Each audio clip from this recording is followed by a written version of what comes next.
Bonjour à tous, j'ai le plaisir de vous retrouver aujourd'hui dans une nouvelle vidéo pour une revue de palettes.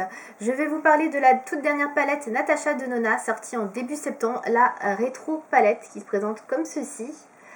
Elle est sortie donc sur le site de Sephora depuis le 2 septembre 2021. Moi je l'ai achetée le jour même je crois sur l'application Sephora puisqu'elle était disponible on va dire en exclusivité sur l'application mobile et ensuite elle était sur le site quelques jours après. Je n'ai pas pu attendre, j'ai installé l'application puisque je ne l'avais pas sur mon téléphone et je l'ai commandée tout de suite. Donc elle est vendue comme les autres palettes de ce format là au prix de 69 € et elle contient 15 fards à paupières. Donc le packaging de celle-ci est en vieux rose, on va dire, ouais, un beige rosé, un vieux rose. Elle se présente comme d'habitude avec les petits trous derrière où vous pouvez bouger les fards à paupières si l'organisation actuelle ne vous convient pas. Vous avez un miroir et vous avez donc les 15 fards à paupières qui composent cette palette à l'intérieur, donc comme ceci. Donc comme vous pouvez le voir, c'est une palette dans les harmonies, on va dire, assez neutres, dans les roses, on va dire, neutres, vieux rose, un peu de bordeaux, rouge, violacé, ouais. C'est carrément ça. Il n'y a pas trop de doré. Il y a un petit rose gold dedans. Un fard qui est un peu plus, on va dire, brun. Je sais pas trop comment dire celui-ci. Qui n'est pas vraiment non plus dans les tons roses.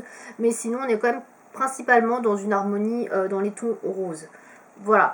Alors, au niveau de la composition de la palette, alors on a, j'ai pas compté, donc je vais les compter avec vous.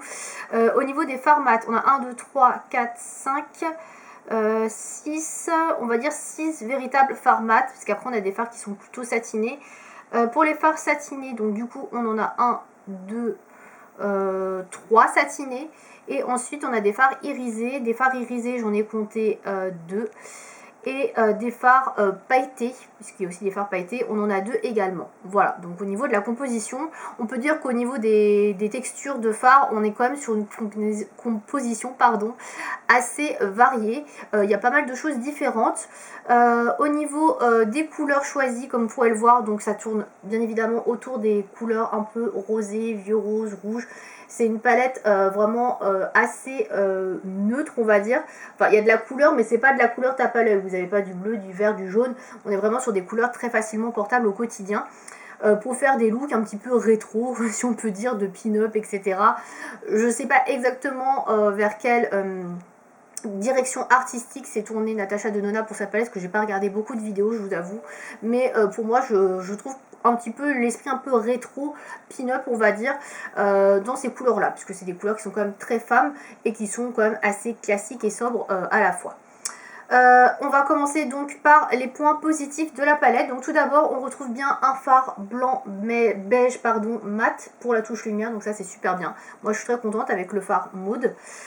Au niveau des fards foncés, on a celui-ci qui est assez foncé qui s'appelle le Opart, j'allais dire Apart mais non c'est Opart, qui est un brun foncé. Alors il n'est pas tout à fait mat, il a un rendu mat quand on l'applique, mais il est légèrement satiné, donc moi je le mets plutôt dans les satinés, même si on dirait qu'il est mat. Bon, ça peut faire office de fard un petit peu noir, etc. pour assombrir un maquillage, donc on peut dire que ça fait le job dans les points positifs. Au niveau des fards de transition, j'en ai compté 3 qui sont très très bien. Donc j'ai le Vivienne qui est un fard beige rosé très clair. J'ai le nude mauve, donc comme son nom l'indique, un mauve nude, qui est très bien également pour faire des transitions. Et vous avez le Handy qui est un peu plus foncé, mais qui peut servir également de fard de transition. Au niveau des fards foncés, dans cette palette, on en a pas mal également, puisque j'en ai compté quand même 5. Il y en a un, bon c'est un petit peu entre les deux, le Amara. Je le compte dans les fards foncés, mais on peut mettre dans les fards un peu moyens. Mais pour moi, les fards foncés, donc ce sont ces deux-là et celui-ci. Et celui-ci, Rebellion, qui est un beau bordeaux, qui est un joli fard mat bordeaux. Donc les fards foncés sont tous mat pratiquement, à part celui-ci qui est un petit peu satiné, et celui-ci également. Sinon, c'est plutôt des fards mat pour la plupart. Vous avez 2 fards pailletés, comme je disais, donc le Glitz et le Psychédélique, donc qui sont ici. Qui sont assez lumineux, donc ça c'est plutôt cool. Je vais vous les swatcher pour que vous puissiez voir. Alors, là j'ai le Psychédélique que je vais mettre sur mon doigt, sur ma main, donc ça c'est le Psychédélique.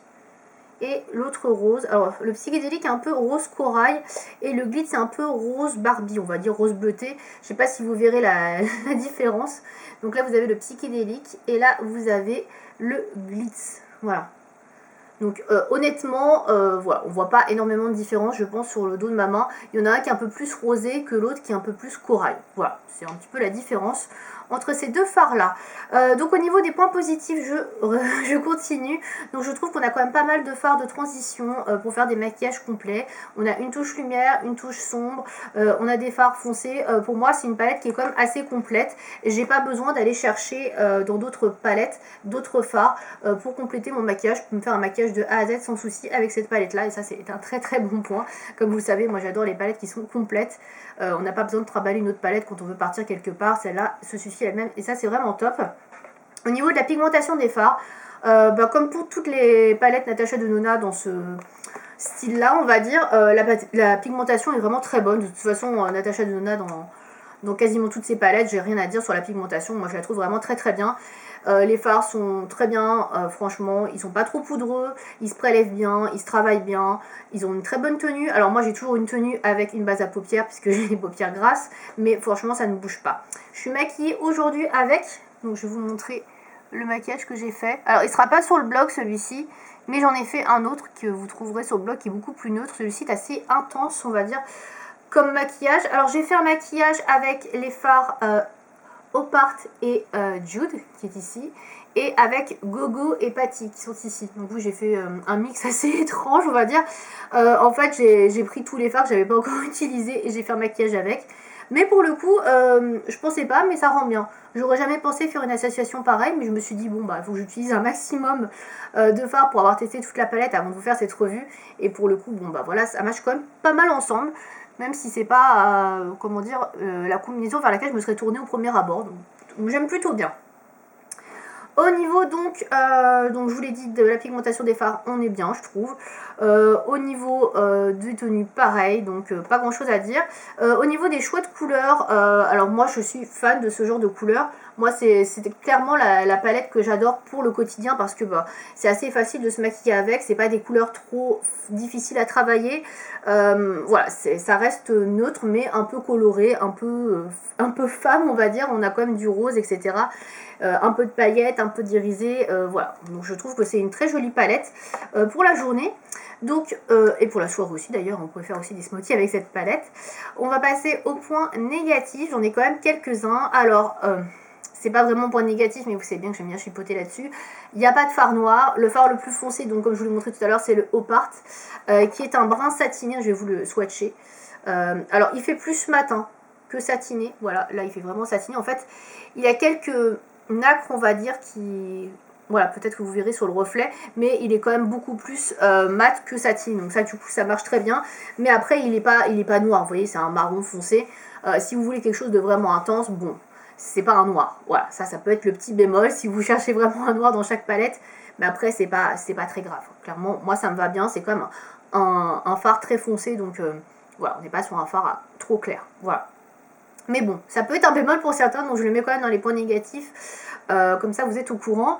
Au niveau des fards pailletés, moi j'ai quelques petites réserves sur les fards pailletés, sur le glitz et le psychédélique que je vous ai swatché juste avant. Je pense que vous l'aurez remarqué sur ma main et ça se confirme sur les yeux. C'est deux couleurs qui sont très très proches en termes de teinte et ça se voit pas trop si vous utilisez soit le glitz sur les yeux, soit le psychédélique. On a quasiment le même résultat, c'est un peu dommage. J'aurais aimé qu'ils fassent des fards irisés un peu différents. Qu'il y en ait un qui soit beaucoup plus chaud peut-être et l'autre beaucoup plus froid, je sais pas, ou qu'on fasse sortir beaucoup plus la tonalité corail dans l'un et une tonalité un peu plus bleutée peut-être dans l'autre, je sais pas, mais là ils sont trop similaires, pour moi c'est dommage. J'ai l'impression d'avoir un seul et unique phare pailleté, pardon. Donc ouais, c'est un petit peu dommage. Après c'est des fards pareil qui sont plus pour moi des fards de topping. Je trouve qu'on les voit beaucoup mieux performer quand on les met au-dessus d'un fard mat. Là on voit vraiment toutes les paillettes qui ressortent et c'est beaucoup plus joli. Donc ça c'est pareil, il faut le savoir. Ces deux fards là, c'est plus des fards de topping, enfin à utiliser comme des fards de topping si vous voulez avoir vraiment un résultat optimal sur vos yeux. Sinon c'est un petit peu fade quoi. On a juste quelques paillettes et ça reste très transparent quoi. Donc ça ce serait le deuxième point négatif. Peut-être troisième point négatif, mais c'est pas très gênant non plus pour moi. Il y a quelques couleurs qui sont un peu trop similaires, donc notamment ces trois couleurs là que je trouve très très proche au niveau de la colorimétrie. Donc celle-là et celle-là, clairement s'il n'y avait pas une différence de texture, je pense que ce serait quasiment la même couleur entre le gogo et le pâtis. Alors elles sont très jolies, hein, c'est pas du tout la question, mais c'est vrai qu'elles sont hyper proches. Et le Amara est un sous-ton plus foncé que celui-ci, donc c'est pareil, ça se marie très bien ensemble pour faire un dégradé, mais ça reste quand même un peu trop proche, comme ça reste un peu trop proche du Groove aussi, si vous voulez faire un maquillage avec ces trois couleurs-là. C'est vrai que c'est un petit peu ton sur ton, il n'y a pas extrêmement de différence entre les deux, trois couleurs que vous utilisez, et c'est vrai qu'un peu plus de contraste peut-être entre les couleurs choisies aurait été sympa, pour avoir des dégradés un peu plus travaillés, on va dire. Là, c'est vrai que ça reste un petit peu ton sur ton, et on a l'impression de mélanger une seule et unique couleur, d'avoir une seule et unique couleur sur la paupière mobile au final, quand on a mélangé les 2-3 couleurs que je vous ai montrées ensemble. C'est un petit peu dommage. Mais après, voilà, quand vous restez dans une tonalité assez proche, on va dire, pour avoir vraiment une palette de couleurs dans la même gamme, je m'étouffe parce que je parle trop vite. C'est vrai qu'après, on a vraiment ce souci-là de couleurs qui sont un petit peu trop ton sur ton des fois, quand on les mélange ensemble.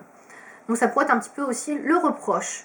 Voilà, j'ai pas d'autres reproches à faire clairement que ceux que je vous ai donnés, enfin d'autres points négatifs à vous donner que ceux que j'ai évoqués. Globalement, je la trouve très jolie. Quand j'ai vu l'harmonie avant qu'elle sorte, je me suis dit, ouah, elle est trop belle, je la prends tout de suite. Après, où je la placerai par rapport aux autres palettes Natasha Denona que je possède, compliqué de dire. J'ai beaucoup aimé la Zendo qui est sortie juste avant, que je trouvais davantage originale. Celle-ci, je la trouve assez classique pour le coup. Pour moi, c'est une palette un peu dans la veine, on va dire, de la Glam Palette. Mais la Glam Palette avait l'originalité de proposer des tons froids. Là, on est quand même sur des couleurs qui sont quand même vues et revues. Pour moi, elle n'est pas hyper originale, elle est super jolie, la qualité est là, mais clairement, si vous avez déjà ce type de couleur dans vos palettes et dans votre collection, c'est pas la palette à avoir absolument. Voilà, si vous cherchez de la qualité, vous aimez des fards roses, neutres, etc., foncez, sinon passez votre chemin parce qu'elle n'est pas non plus hyper originale. Voilà, moi je l'aime beaucoup parce que c'est le genre de teinte que j'aime porter et pour moi c'est facile au quotidien, mais si vous aimez des choses un peu plus excentriques, colorées, je pense que c'est une palette qui risque de vous ennuyer un petit peu. Voilà. Dans tous les cas, moi j'aime beaucoup la palette, elle me plaît, c'est ce qui compte. Vous trouverez des maquillages sur le blog, je vais essayer d'en faire d'autres avec la palette. N'hésitez pas à me dire ce que vous en pensez, si vous l'avez acheté ou pas, dans les commentaires. Et je vous dis à bientôt. Salut!